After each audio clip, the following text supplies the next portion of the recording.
வணக்கம் நண்பர்களே. பார்ப்பதற்கு வண்ண விளக்குகளால் அலங்கரித்தது போல அழகாக தெரியும். இது என்னன்னு பார்க்குறீங்களா?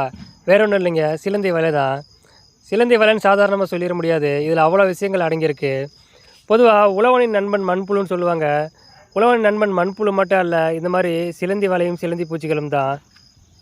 நான் ஏன் அப்படி சொல்கிறேன் நீங்கள் யோசிக்கலாம். நம்ம விவசாயம் செய்யும்போதே அதில் ஏகப்பட்ட இடர்பாடுகள் வரதான் செய்யுது.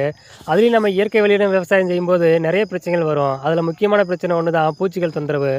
அந்த பூச்சிகளை கட்டுப்படுத்துறதுல இந்த சிலந்தி வலையும் சிலந்தி பூச்சியும் பெரும் பங்கு வகிக்கிறது. எப்போதும் நம்ம தோட்டத்தில் இருக்க பூச்சிகளை 2 வகையில் பிரிக்கலாம். சைவ விரும்பிகள், அசைவ விரும்பிகள்னு பிரிக்கலாம். நம்ம பயிர்களை சாப்பிட்ற பூச்சிகள் சைவ பூச்சிகள், அந்த பூச்சிகளை சாப்பிட்ற பூச்சிகள் அசைவ பூச்சிகள் ஆகும். ஆமாங்க, இந்த சிலந்தி பூச்சியானது ஒரு அசைவ விரும்பி.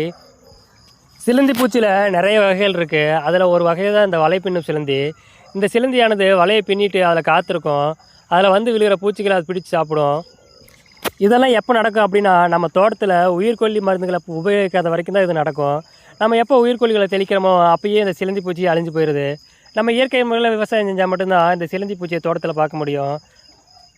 இந்த மாதிரி தொடர்ந்து பயனுள்ள தகவலை பார்க்குறதுக்கு நம்ம சேனலை சப்ஸ்கிரைப் பண்ணிக்கங்க. நன்றி.